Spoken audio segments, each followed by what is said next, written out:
Good morning. Welcome to month 6 of the Business Startup Series with SCORE Madison and Hedberg Public Library. Today we are excited to have Mike George, Dave Janicki, and Ken Wondrow from SCORE Madison here to talk about launching your business.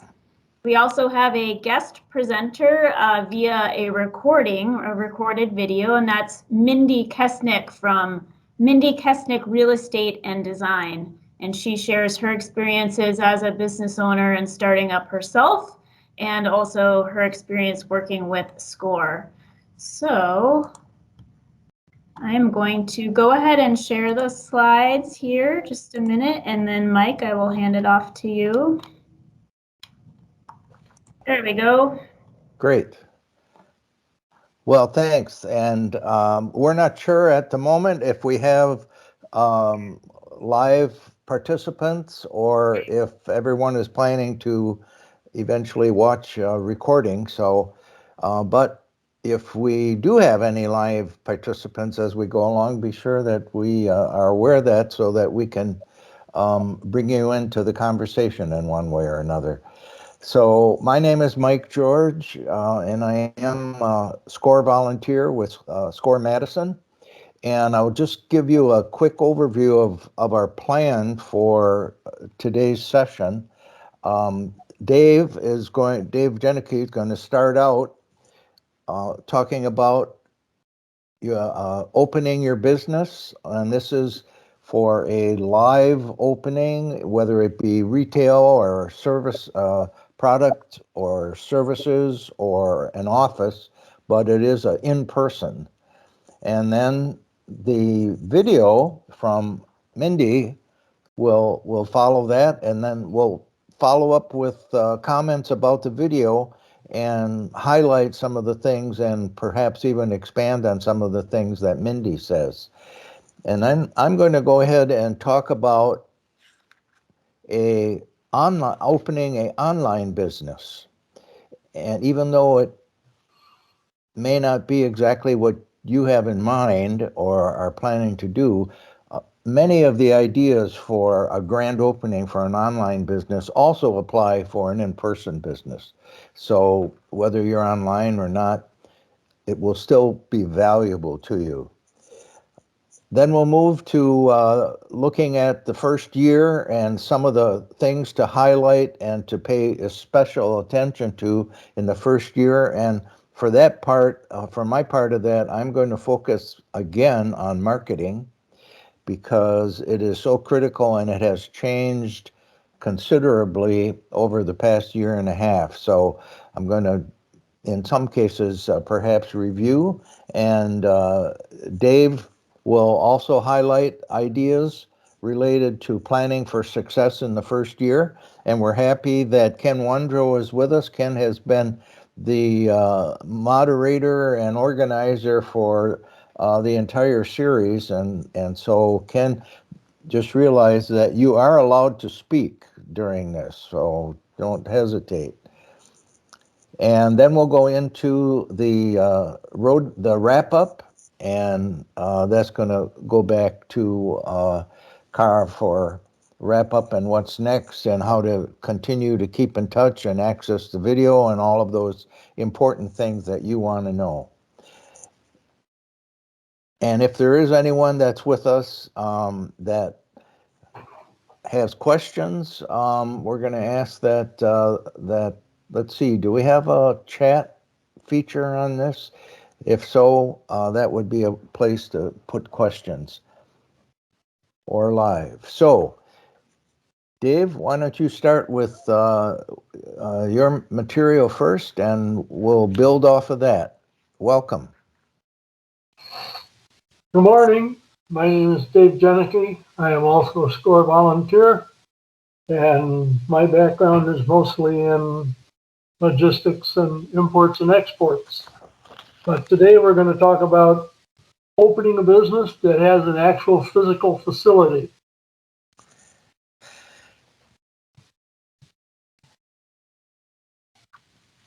When opening a business, you're going to have two types of opening. You're going to have the soft openings, and you're going to have a grand opening. Now, this may be determined by the kind of business you're opening, but the soft business is, or the soft opening is basically just opening your doors. You're ready for business. The big day is here. You put a little bit of promotion out in the streets, and maybe some signage in your windows, and maybe a couple balloons around the doors, and you're now ready to have people come see you.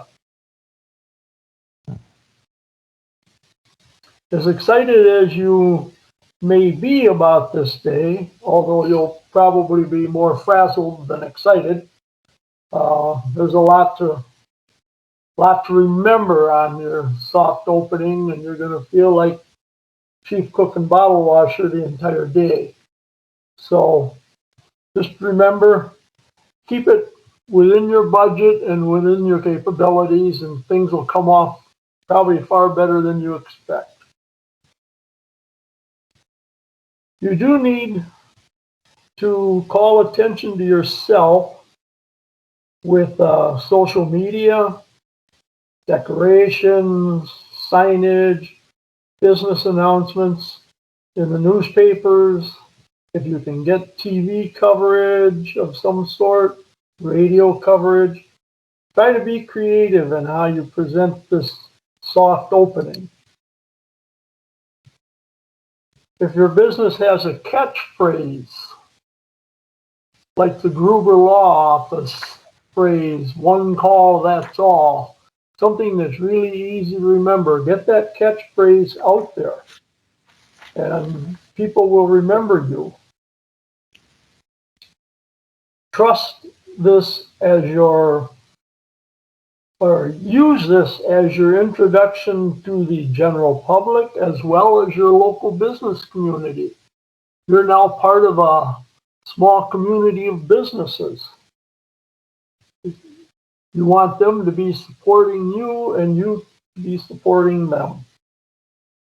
The big party comes probably 3-4 weeks down the road, and that would be your grand opening.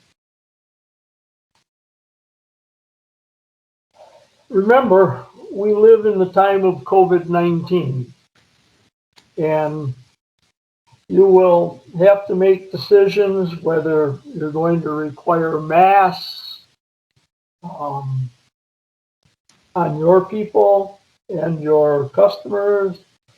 Do you have a vaccine and a testing policy for your own people? Are you going to have social distancing markings on your floors? These are things you need to decide before that soft opening.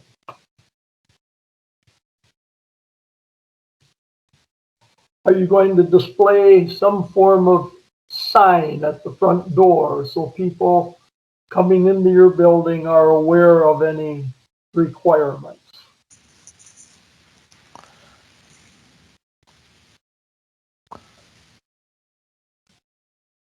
Have some special discounts, and if your product is conducive to it, games or invent games.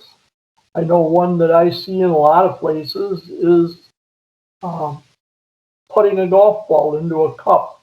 If they get it there, they get a piece of candy or something like that. The local dentist will love you. Have some stuff set up for people to play and for kids to play. Remember, those kids are probably going to grow up during the life of your business and become your customers. You want to treat them well too. Award prizes if possible. Again, be creative when you do all of this.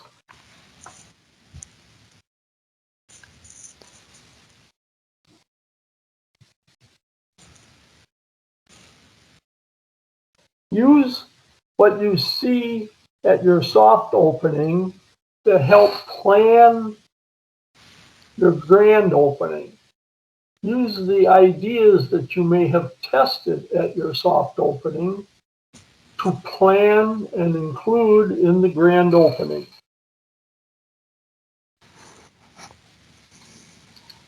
Obviously, how grand your grand opening will be depends on your business and depends on your budget.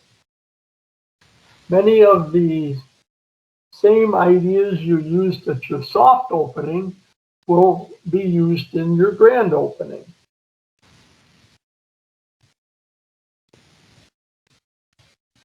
Discounts, freebies, games, and contests should be included if possible. If you can get a special guest to speak or just be there, Aaron Rodgers would probably be a good special guest for your business. Live entertainment, if that is possible, depends on the size of your facility. Make it a party. Make it something people will remember and talk about. That will bring customers to you. If you've been to soft and grand openings in the past, what have you seen other businesses do to attract attention? Decorations wise, games, and that type of stuff. Put some of that past knowledge of your own to work.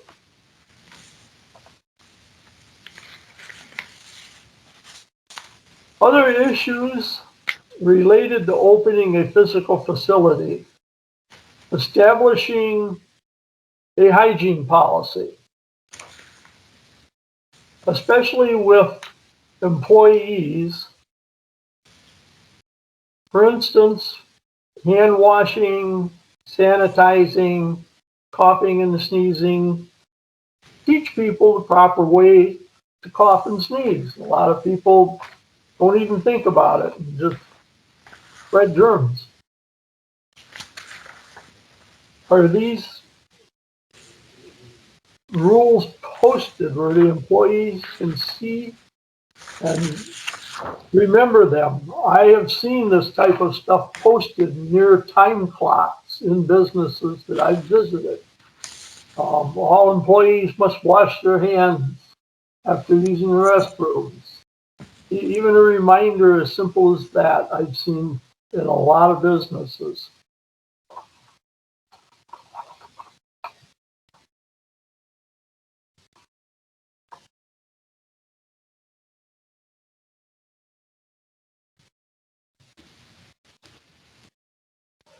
You're going to need a cleaning policy.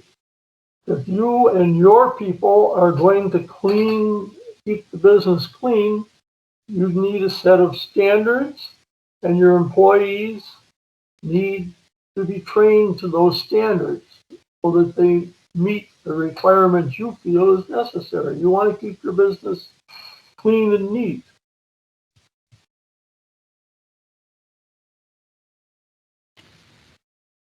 The other idea here too is to hire an outside cleaning agency, but they're not inexpensive. You may hire an outside firm for certain aspects of cleaning your business and leave the other parts to the employees. That's kind of a hybrid system, but it's going to depend on budgetary constraints.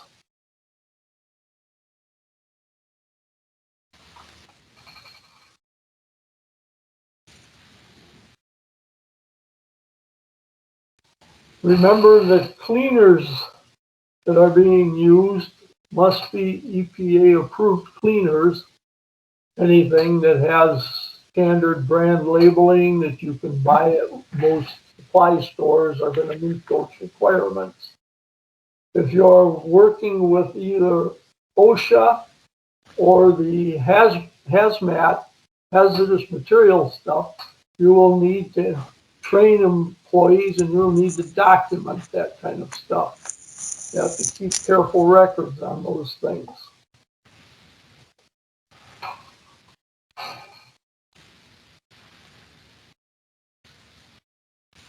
Lastly, make sure that your business is properly ventilated. Make it a nice place for everybody to work. And it'll keep the employees healthier too. Mike, do you have anything you wish to add? Well, those ideas are great, Dave, and they're things that often people get so excited about the business or the product or the customer that they lose track of those safety items that you in particular outlined, and that is so critical, particularly these days. As I just think of yourself as a customer, I always suggest that as you approach a business, you have questions and you want to know what the policy is. And if there isn't signage, as you mentioned, at the door to tell you what the expectations are, you're hesitant. And it's so different. I recently traveled to another community and uh, realized that every community is different. I live in the Madison area, as Dave does, and Madison is still pretty strict, and people are pretty conscientious about wearing masks and social distancing. But you don't have to travel very far to another community, and the norms are very different. And it's an adjustment that you have to make. So I think everybody appreciates, Dave, those comments about the safety and the cleaning and all of the things that people often think about, if not consciously, subconsciously now because of COVID-19. It's really sensitized us more so than in the past. Mike, can I add just a couple of my thoughts too? Remember that your grand opening, your soft, both your soft opening is a preparation period. Get people you know involved, get other business partners involved, so that they're looking at what you're trying to do and just evaluating how that looks for the public. Would the soft opening start early, thinking like the customer? What will the customer look for? What would be attractive? If you were going to go to a grand opening or an opening for a business, what would you look for? What would the activity that were going on feel and look like? As you move into the grand opening, remember, above everything else, yes, you had to think about all these details. Maybe that's where your mentor helps you out to remember the details. That's where another, just someone who's close to you that's been supportive in your move to open, have them look at some of those details. But above all, remember that your grand opening is a celebration. So be excited, get and celebrate it. And the last thing I want to add in there is, you cannot in this day and age use the social media enough. I mean, it's the way everybody is communicating, either LinkedIn or Twitter or Instagram or Facebook.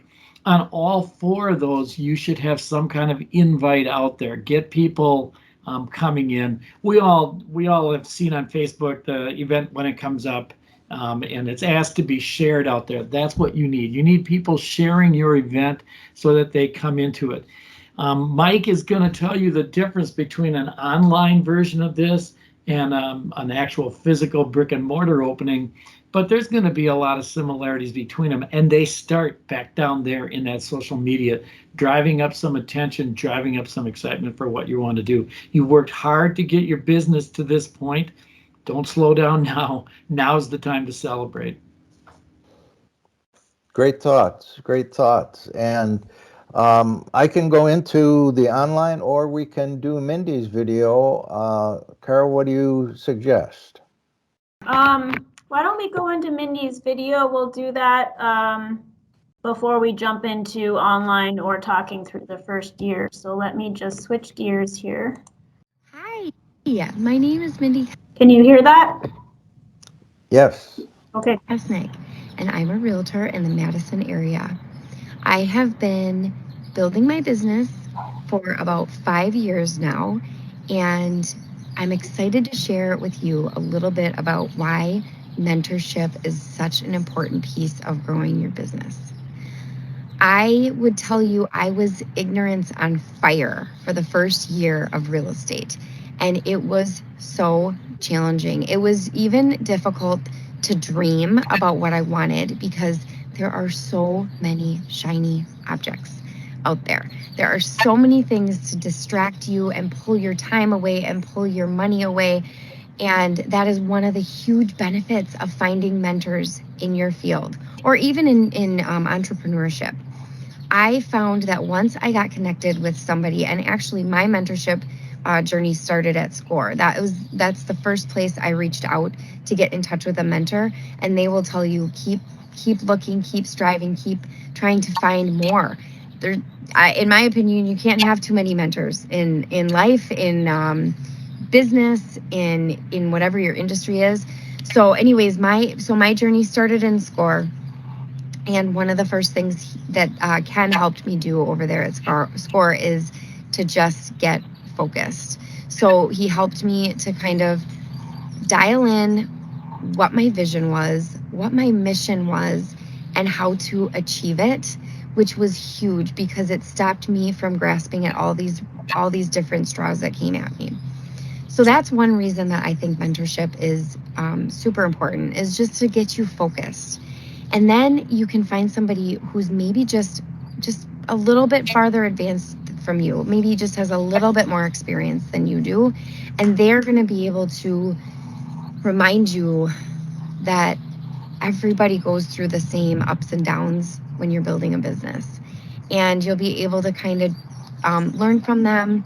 They're going to give you guidance. If you find a good mentor, they're going to give you all kinds of advice that you really can't put a price tag on. You can also find mentors that you pay for. So there's coaches, there's life coaches, there's business coaches, there's real estate coaches if you're opening a real estate business, and those sometimes can be a really great fit too. And one thing that I also want to mention is that in order to be a good mentee, it means doing your homework.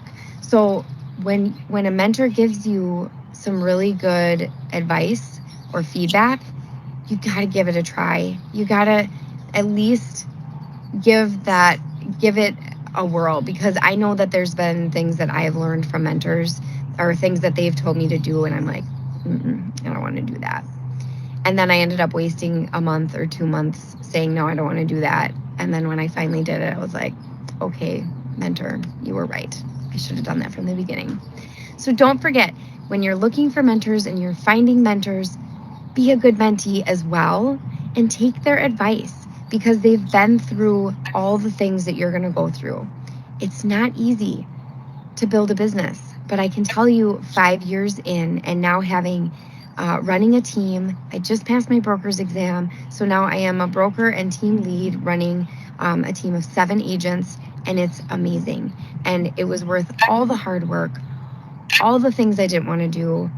And if I could say I would do anything different, it would have been to find mentors sooner in my journey. So I wish you the best of luck. You can find me on Instagram. I am at MK Real Estate and Design.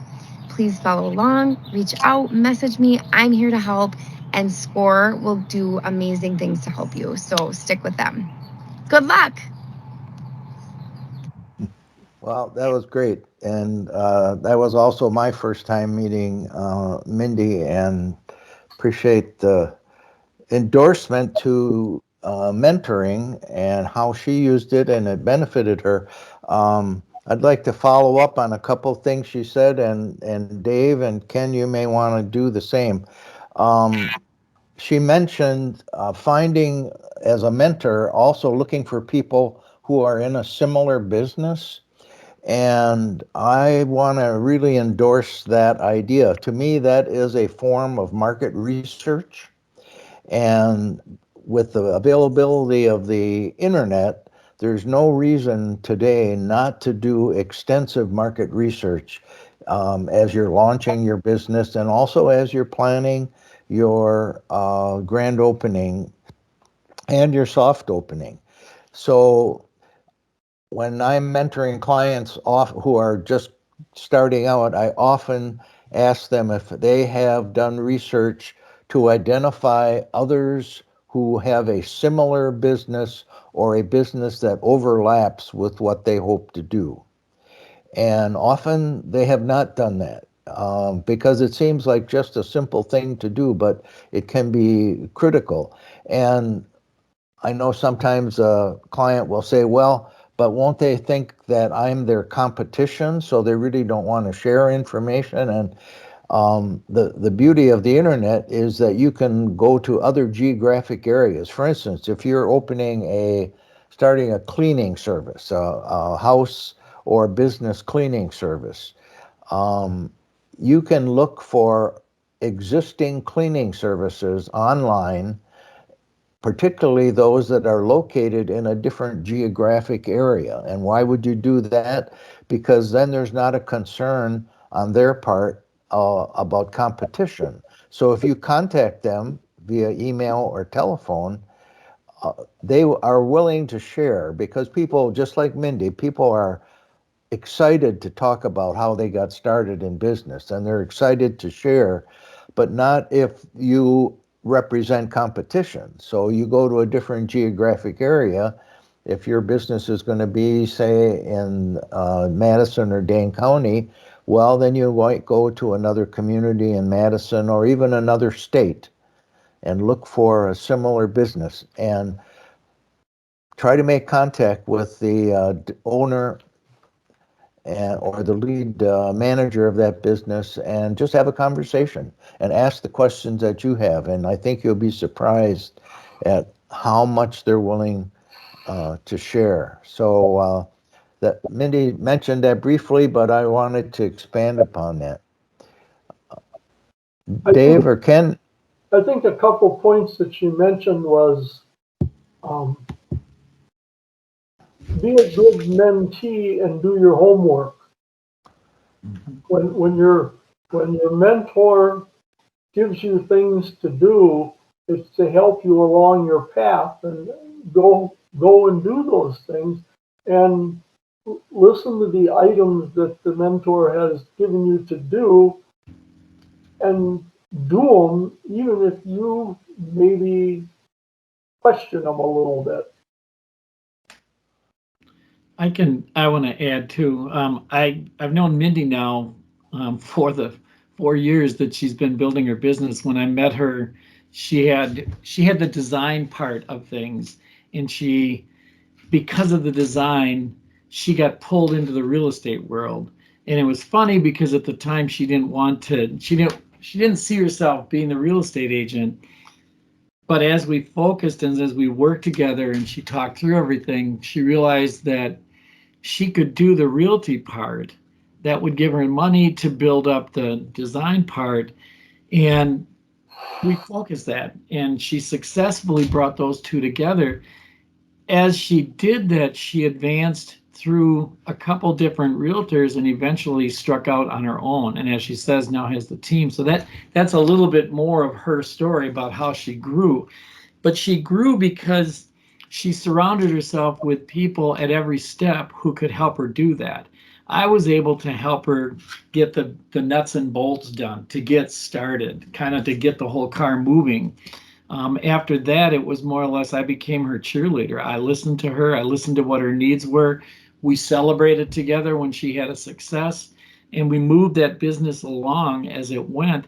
But what she needed was specialists. I wasn't a real estate agent. I could hook her up with real estate agents, but she did exactly what Mike said. She found some long distance people that weren't threatened by her. They helped her focus that part of her business. Eventually, she brought in a life coach.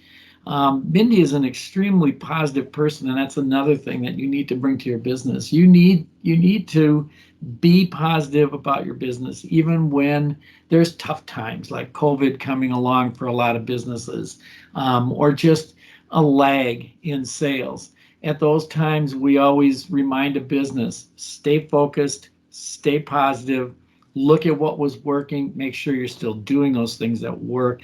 As Dave said, and as Mindy said, listen to the people around you who are trying to coach or mentor you.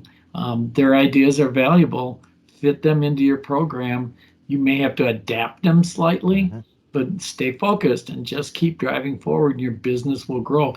Everybody, when they start out, starts out small. Okay. The people who, Jeff Bezos, who started Amazon, I'm sure people thought he was crazy that he could compete and sell online, but look where he is now. It's because he stayed focused, he kept driving forward. And that's what all businesses need to do. Just remember, you start small to grow. You got to be excited about what you're doing. Great. Yeah, thanks, Ken.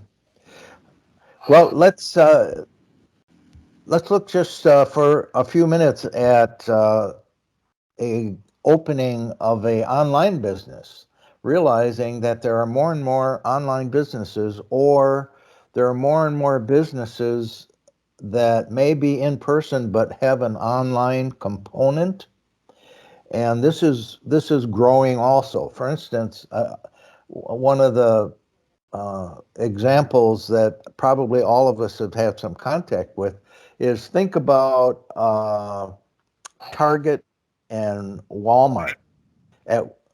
When Amazon started, Target and Walmart had almost no online business services. They were totally a walk-in retail, in-person business. But now, over the past few years, they have really turned around to the point that, very honestly, Walmart and Target's online business and their processes really are pretty close to Amazon's, and in terms of service and the customer-friendly website and so forth. So that's a change because of competition, but online business is more and more common. So thinking of an online opening, what are some things that can be done because you're online that would be difficult or more difficult to do if you were exclusively in person? I think one of the best is that the miracle, which I call a miracle because maybe it's because of my age, but the miracle of virtual communication, and I've been on Zoom hours every day for a whole year now, but is you can bring people from anywhere in the world. So one of the things you can do for an online opening is bring a guest celebrity or more than one guest celebrity, and think of people that would really draw interest, and don't be afraid to contact them and just say, from the comfort of your living room, would you be willing to spend 10 minutes talking as a part of my grand opening, and make a pitch, and you'd be surprised how many people will do that. So Dave's suggestion of Aaron Rodgers, not so far-fetched, not so far-fetched. And if, as a matter of fact, if you get Aaron, see if he'll sign a new contract while he's a part of your grand opening. That would be a real coup. It'd make me happy too. So, but bringing in a celebrity is something that is now more feasible than it's ever done. And remember, they can be anywhere in the world, and you just ask them to take a little time to be a part of your event. So that's one thing that is difficult to do in person. Dave mentioned some kind of discount or prize, and that is just as important with online as it is in person.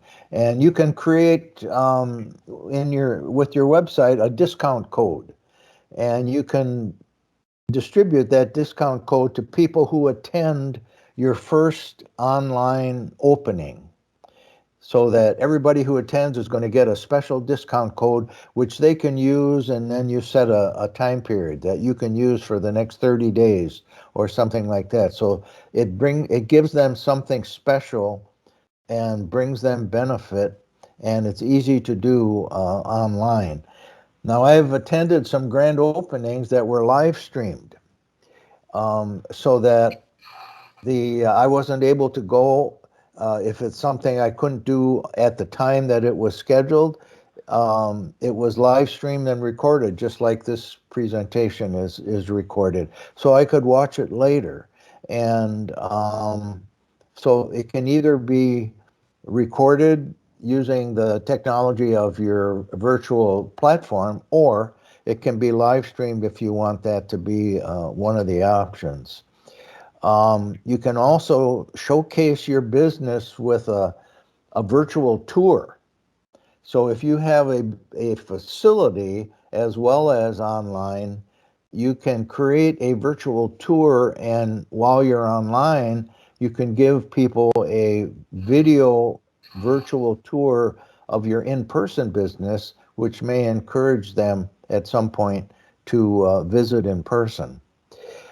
Now, that is a marketing tool that may sound old-fashioned, but it's, I think, very effective.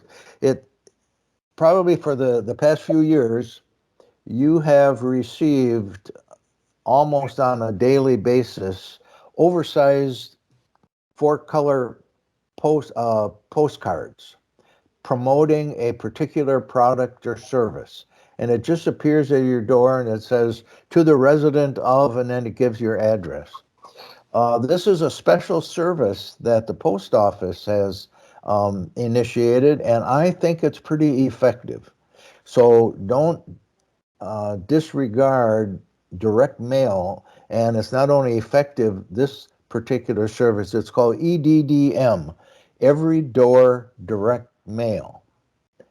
Keep that in mind, EDDM. And if you go to USPS online, it gives you very clear instructions on how to set up a every door direct mail promotion.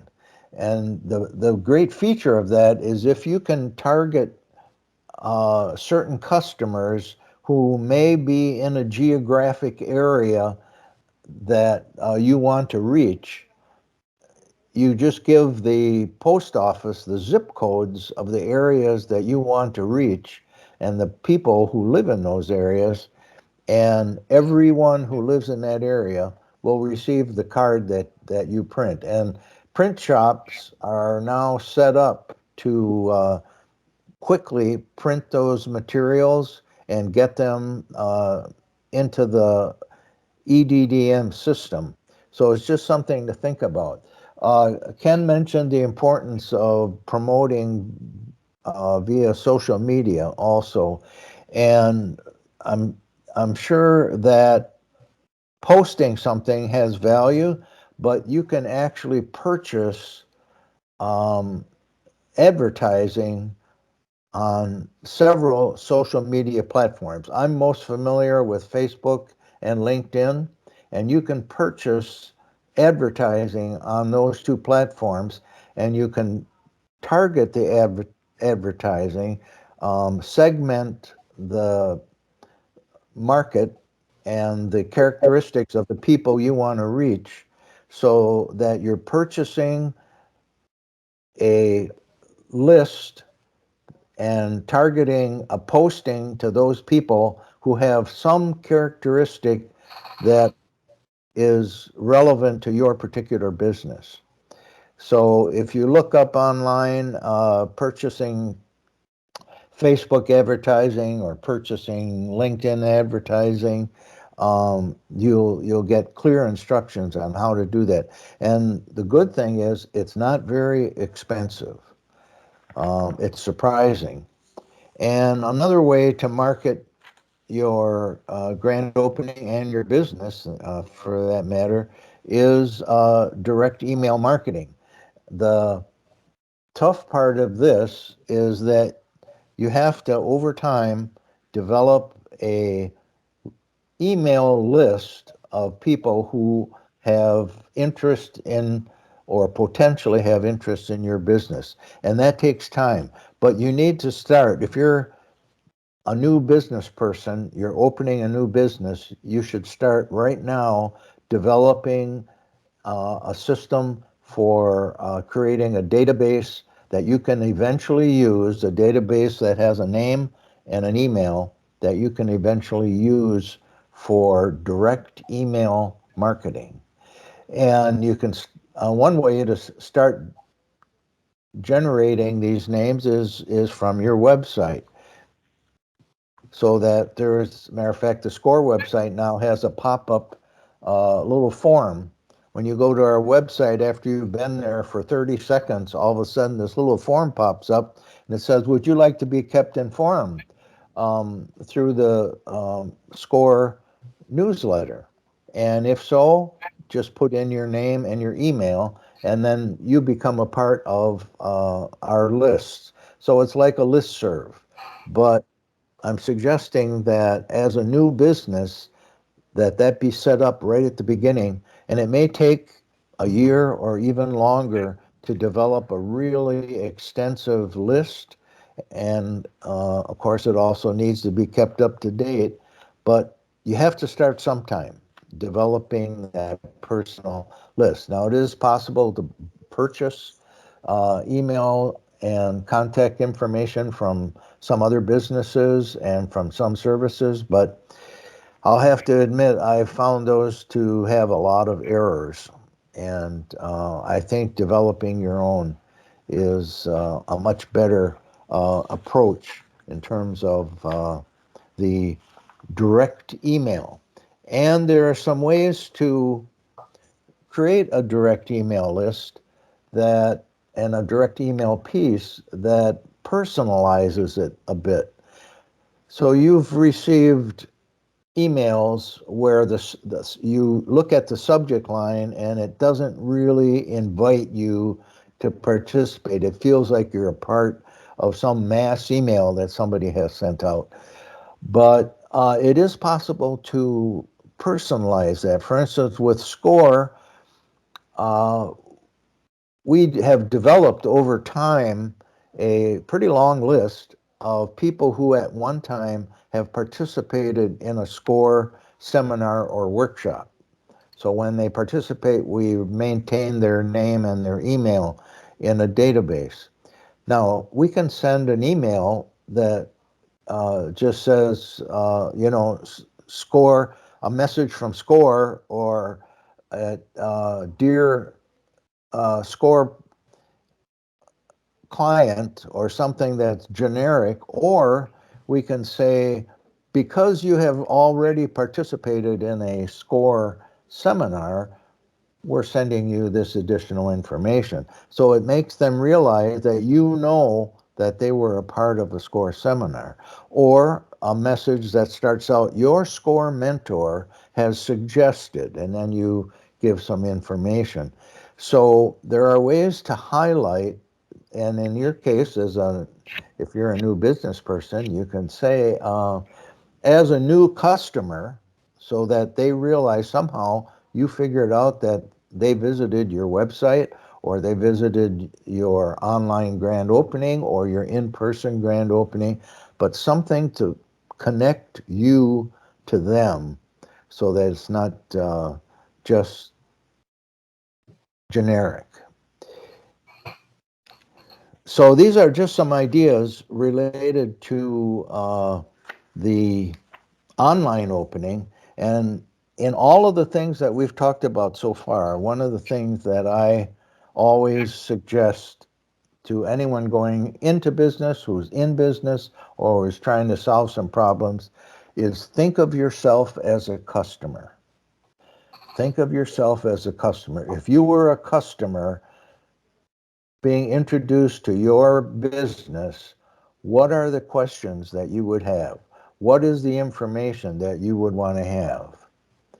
And too often we're so focused on what we want to say and what we want to do and what we want to present that we lose track of how that is impacting the customer.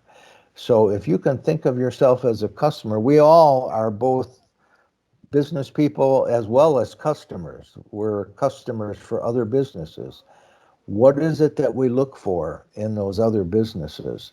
For instance, one of the characteristics on social media in particular now is that people can leave comments. So if you go to check out a restaurant, there'll be reviews. And some people will just read the first 1 or 2 reviews. I tend to go deeper because I want to hear from more people about their impressions of that restaurant. Often you can learn a lot. It doesn't mean that you're going to make an absolute decision whether to be a customer or not, but it does give you ideas on what to look for. For instance, with restaurants, often people will tell you which menu items are the absolute best. And I have found that to be very valuable because there's always special tastes that people have. So pay attention to those customer reviews. Of course, Amazon right now is probably the best at giving customer reviews, but you again need to read a little deeper to be sure that you're getting a true picture of a particular product. And you have to trust that people are being honest and that those reviews weren't placed there by staff who are a part of the business, which can happen, of course. So just one more thing is to also look at your website. And I looked at Mindy's website, and what I love about the opening of her website is she starts out talking about her family and her personal hopes and dreams and how she started her business. She does not start out promoting her business. And that's a nice approach because it makes it a personal connection with Mindy before you get into the details of the business and real estate and all of the issues that perhaps are on your mind. So that's a nice approach these days to personalize your website or your Facebook page or your LinkedIn page. Personalize it. Don't just use it for promoting. And the other thing that's also available on a lot of websites is there are calls to action. In other words, there's something that you're asked to do. Either click here for the top 3 ways to sell your house. Click here for the top 10 properties if you're in real estate. And these top 10, top 3, top 5, that really gets people's attention. And the other thing to remember in terms of your website is it's not just your online website that's important.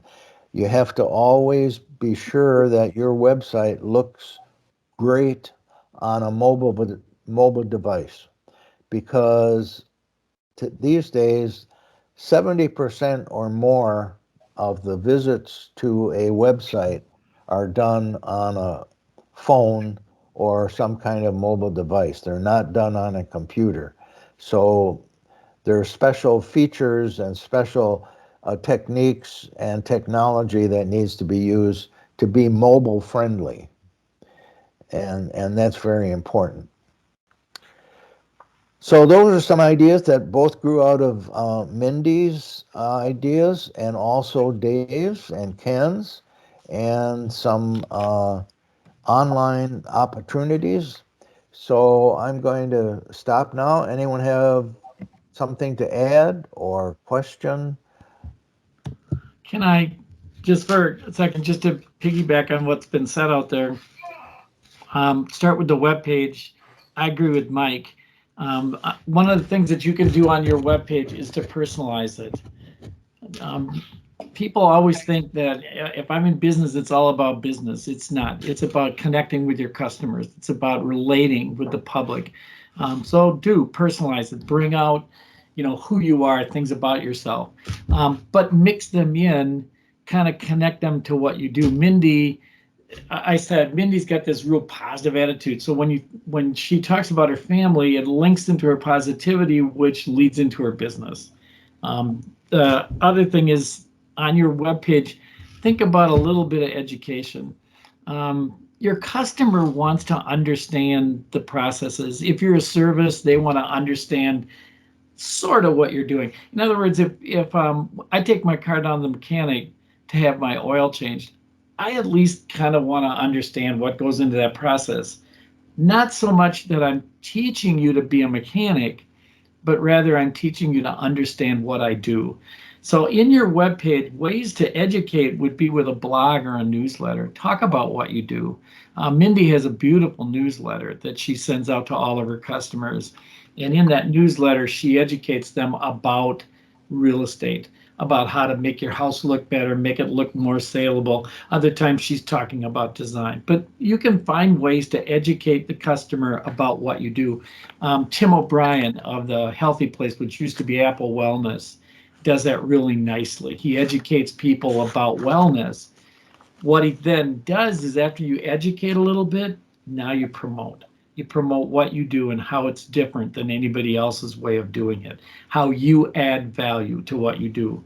And the last thing I want to say is just in generic, when you're setting up your business, there's three basic points to always focus on. Number one, who and where are your customers?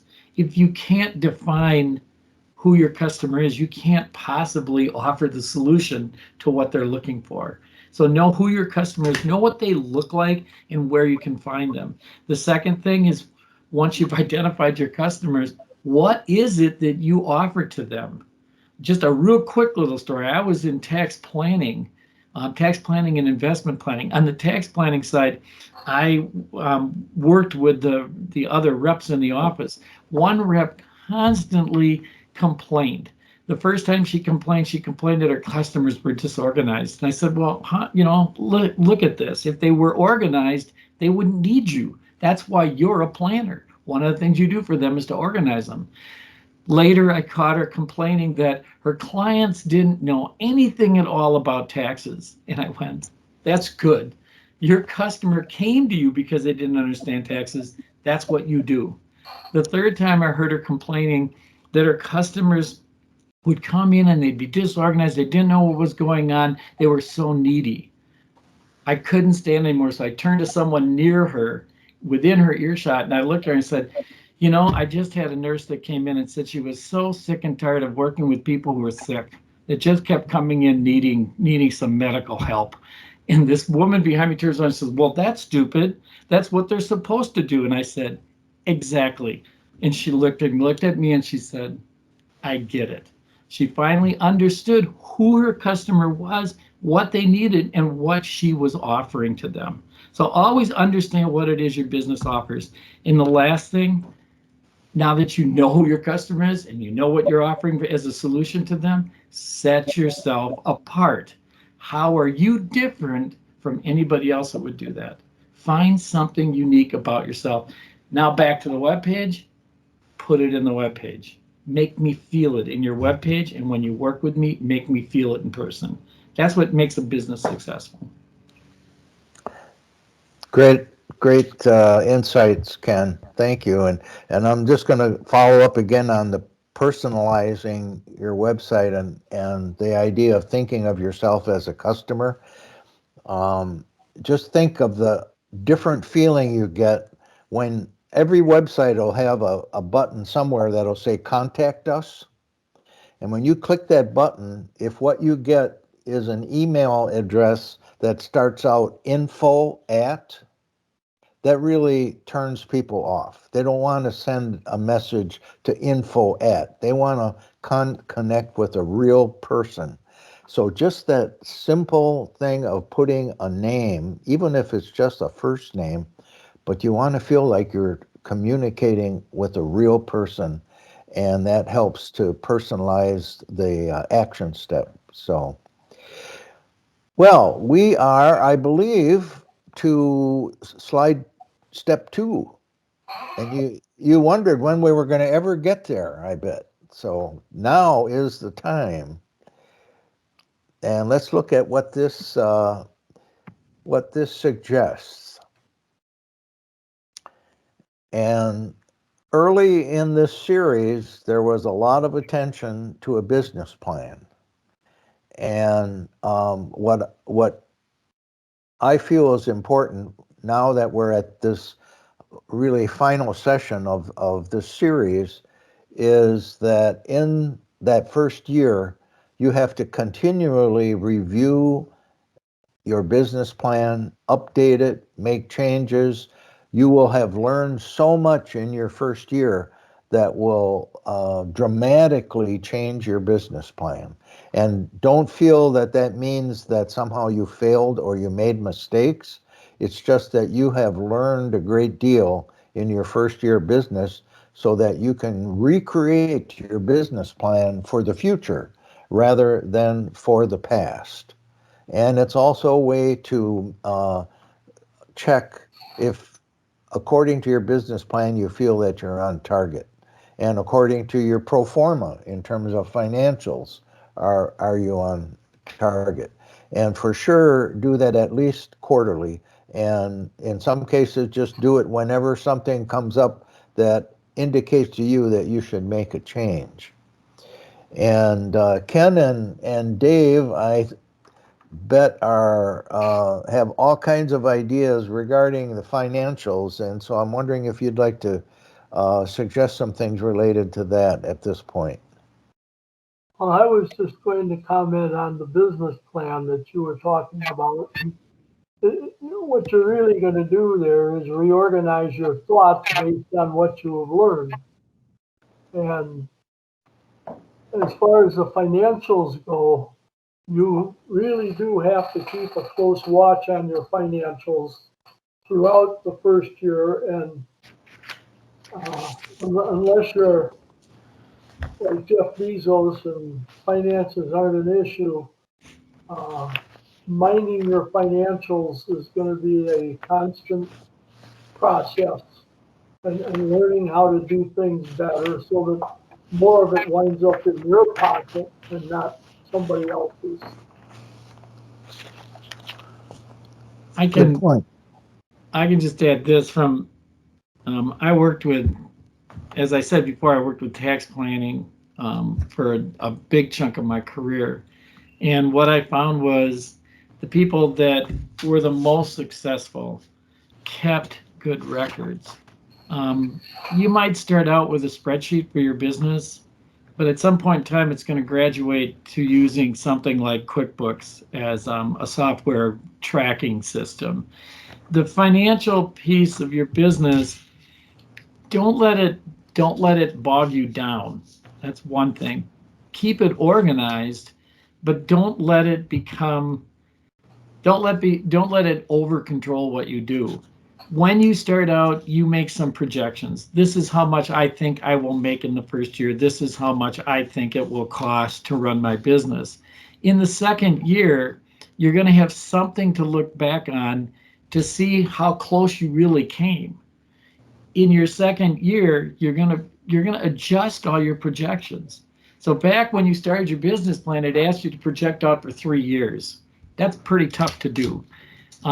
First year, you can probably have an idea of what you think you're going to make. Stretching it out to the second and third, that's wishful thinking. I hope to grow to this point. When you get into that second year, readjust that. You've got data now that's more concrete. You may have been way under. Great news. Celebrate that. Project out. Increase your goal. If you're way over, adjust your goal back. But the last point I want to make about your financials is if they're tracking your business for success, set goals that you have to stretch a little bit to reach. If your goal is too easy to reach, you're going to kind of slow down. You're going to hit it too soon and then slow down. Make that goal a little bit longer than what you think you can make. You can adjust it the next year once you know reality, but always stretch your goal. That's where growth comes. Going back to Jeff Bezos, I hate using him as an example, but he was always stretching. He stretched out his goal when he looked at that and said, if we're going to do that, if we're going to reach this many customers, what have we got to do? What do I have to change my business plan? What do I offer next? Those are changes that your business plan makes. But I'll make you a bet that Jeff Bezos wasn't saying, next year I want to make $5 million. He said, next year I want to reach 5 million people. And if I can make $1 from each person, then I'll make my 5 million. He didn't let the money drive him. He let the money be a byproduct of what do I need to grow, and then stretch that goal. Ken, something that you might want to mention, and I don't know if this is true, but if your accounting is starting to be a burden to you as the business owner, and it starts preventing you from being able to grow your business because you're spending too much time with the accounting, is that the appropriate time to add to your business team by getting involved with an accounting firm? Yes. Two things about that. Don't make yourself become the accountant when in fact you're supposed to be the entrepreneur. Stay focused on what it is that you're trying to do. All these things we've talked about are important. The financials is a tracking mechanism. If you don't have the time or the wherewithal to do that, that is one of the first services that you hire out. Doesn't mean you have to hire a bookkeeper, but you might want to find a bookkeeper that will do some project work for you. Finding a tax planner. Finding a tax planner is someone who offers not just doing your tax return, but looking at your business and saying, hey, let's sit down 3 times during the year and make sure that you're on track, that your taxes are going to be covered, that your books are in order. The tax planner can help you make corrections to your books. Don't let that overwhelm you. First step is, to try to organize yourself. Second step is let somebody else help you with that. But it doesn't mean you have to hire an employee. Not yet. Not at that point. When you get big enough, sure, you're going to hire a bookkeeper in there that may handle all of those things for you. But you're not there yet. We're on the track to getting there. So yeah, valid point. That is one of the first services. You don't want to let it overwhelm you. That great points, both of you, and I'll just add another part of that. If you are a new business, it's very possible that right now you have no staff, that it's you. One of the major steps that may come in your first year, if things are going well, or soon thereafter, is that you need to add staff, and all of a sudden you need to create a payroll. And that's another service that, an accounting service that you can job out, that you can subcontract.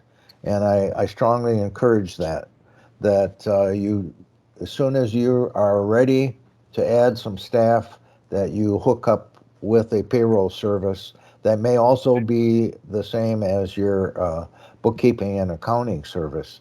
And so that doesn't become so scary. The other part of that payroll service that will help you and perhaps save you a lot of extra cost is that it's their job rather than your job to keep track of the IRS rules and laws so that you don't have to do it. And I'm going to admit that I learned that the hard way. At one time I was doing my own bookkeeping and accounting, and within a given year the IRS changed their frequency to report payroll taxes.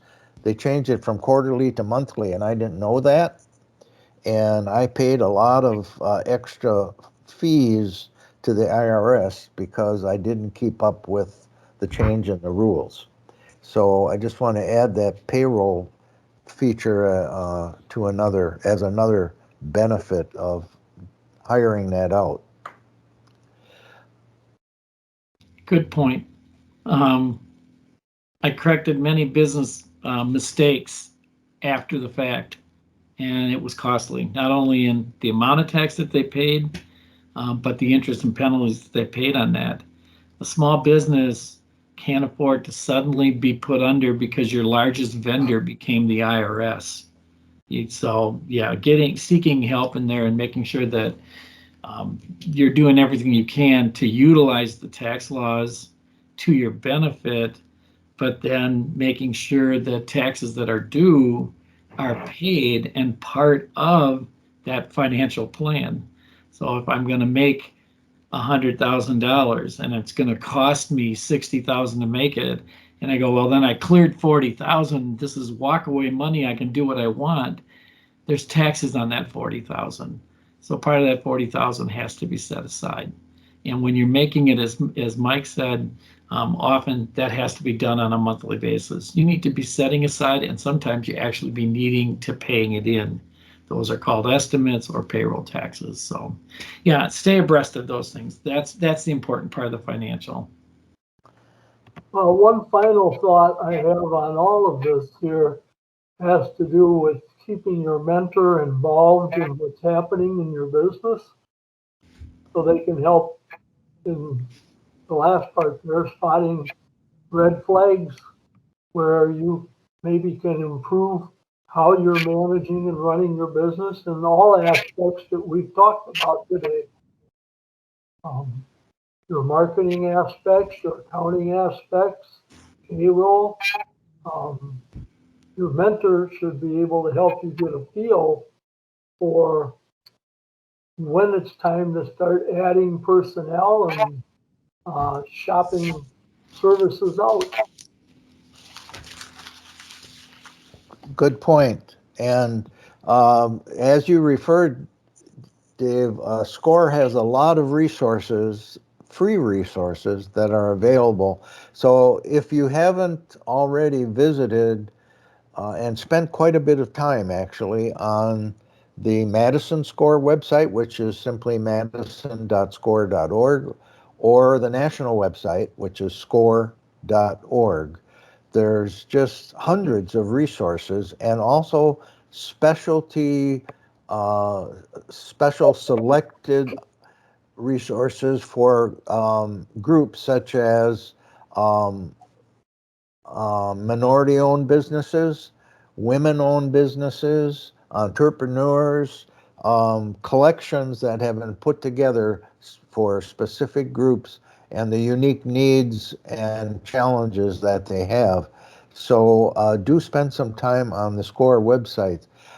At the same time, we don't want to give the impression that SCORE is the only resource available for mentoring and support and help with your business, especially in the early stages, because there are many others. And you can look online, for instance, at the Women's Business Centers, WBCs. They're all over the country and they're supported by the Small Business Administration, and they specialize with women-owned businesses. There's also, of course, the Small Business Administration. And in Wisconsin, if you happen to be in Wisconsin, there's WIBIC, which is the Wisconsin Women's Business Initiative. And they not only provide workshops and training, they also provide low interest, small loans to get businesses started. And a growing service and I think impact in Wisconsin over the past 5 years in particular is WEDC, the Wisconsin Economic Development Corporation. I mentioned that earlier that SCORE has support through a grant, and actually that's the source of the grant. So look up WEDC, Wisconsin Economic Development Corporation. They have many programs that provide support, including for nonprofits. So realize while we'd love to have everyone come to SCORE, there's also other resources that are available to you. And because small businesses are the core of economic development in our country, and we're all trying to help and do our part. So Look them up. And have we anything more on the plan for success in your first year?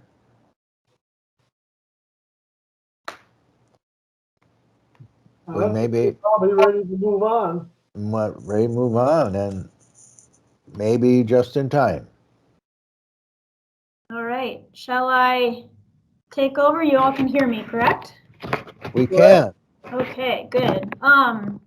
So this is the final presentation session for the business startup series that we've done together, the library with SCORE Madison. And this is just a recap slide and a wrap-up slide of what was covered this past late winter into spring and early summer. This was a six-month long endeavor here, and all of these major topics were covered. We started with, why do you want to start a business? Are you ready? Why are you doing this? Why are you going to take this on?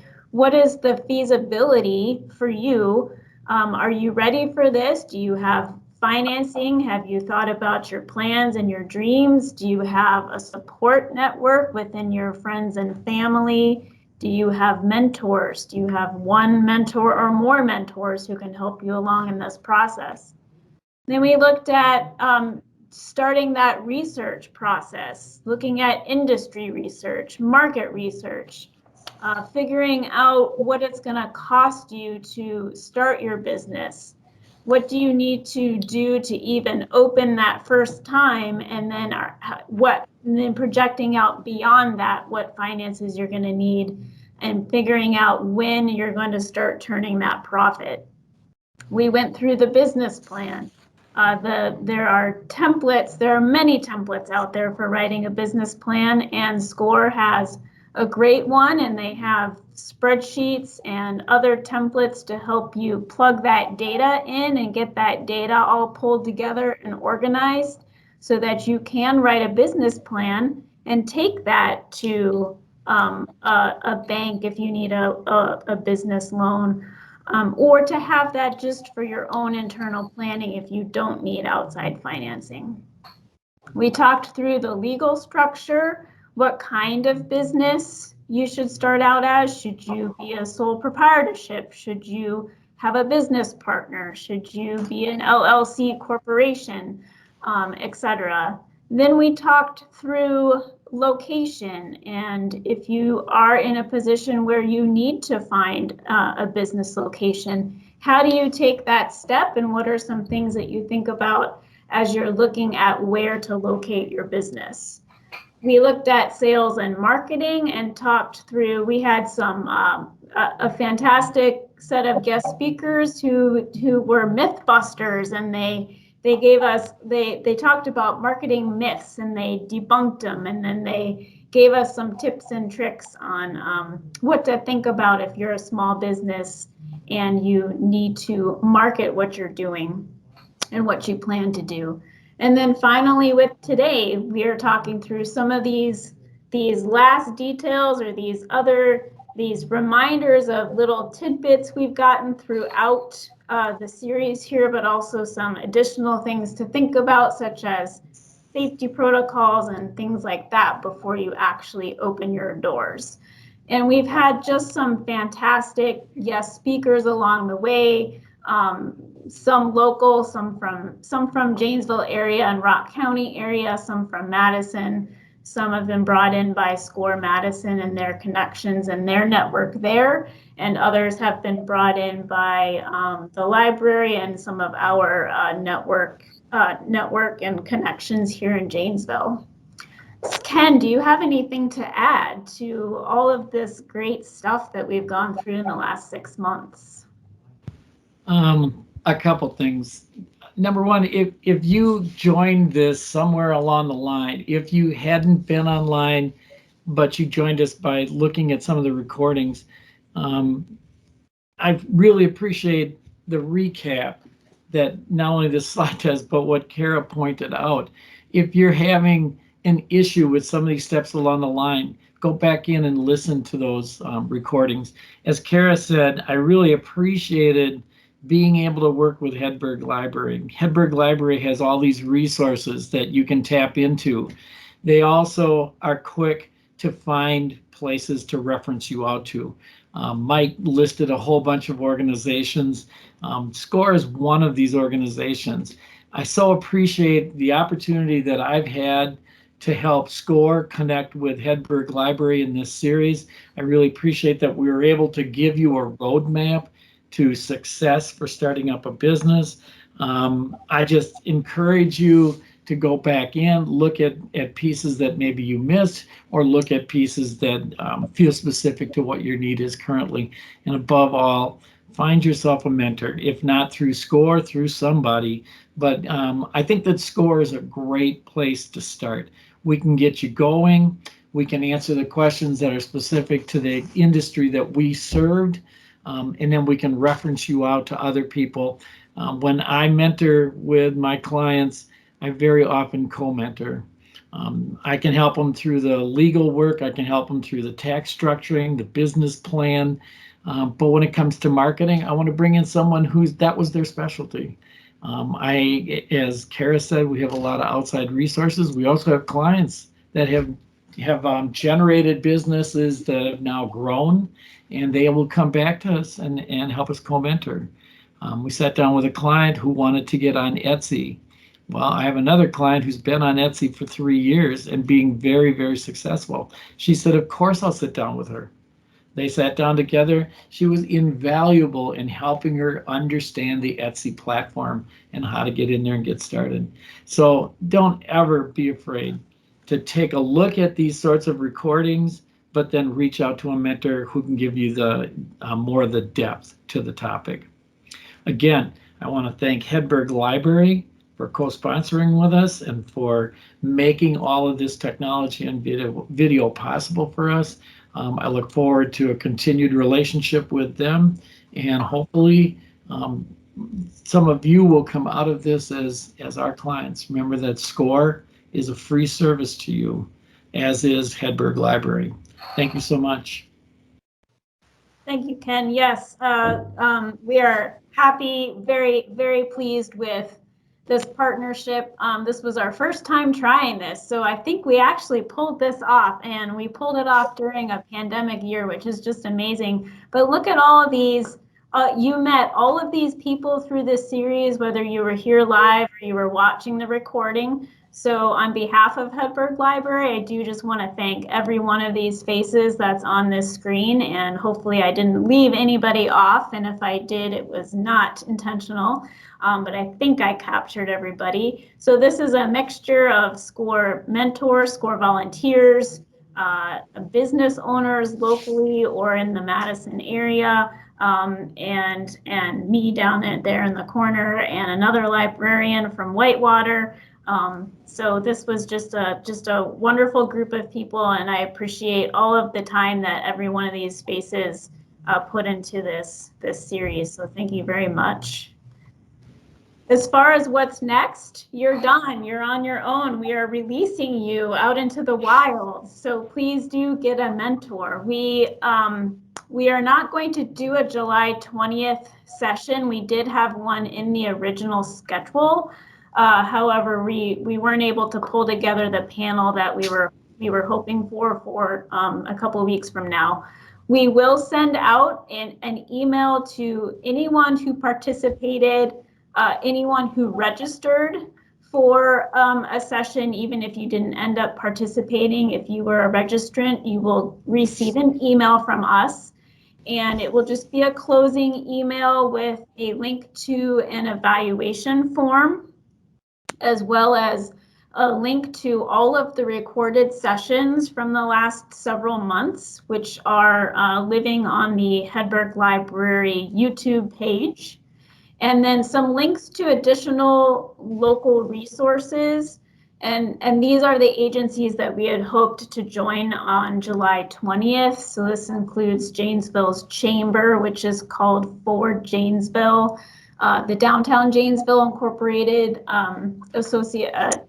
Downtown Janesville Incorporated, or DJI, the Downtown Janesville Business Improvement District, and the City of Janesville Economic Department, to name a few. So look for this email from us coming out to you this week as kind of the final wrap up for the session.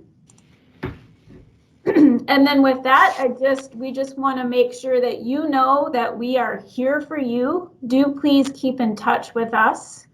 We have library contact information here on the left and SCORE Madison contact information on the right. And both of our email addresses there, websites, Facebook pages, and phone numbers. And then some names of the major players here, in case you're the kind of person who really puts a name with the face and says, oh yeah, I remember that Ken Wondrow guy.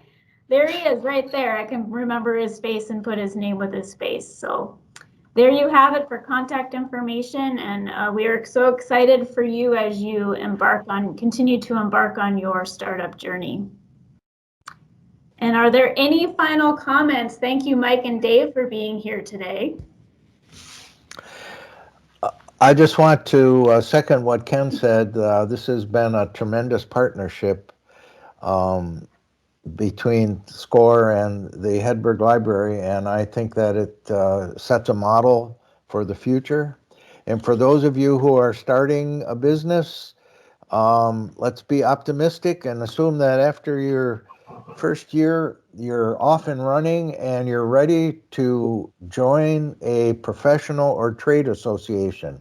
Realize that almost any business you're in, there's an organization that is out there that of people who are in similar businesses that would like to connect with you and work with you. So look for those organizations, and that can be your next step.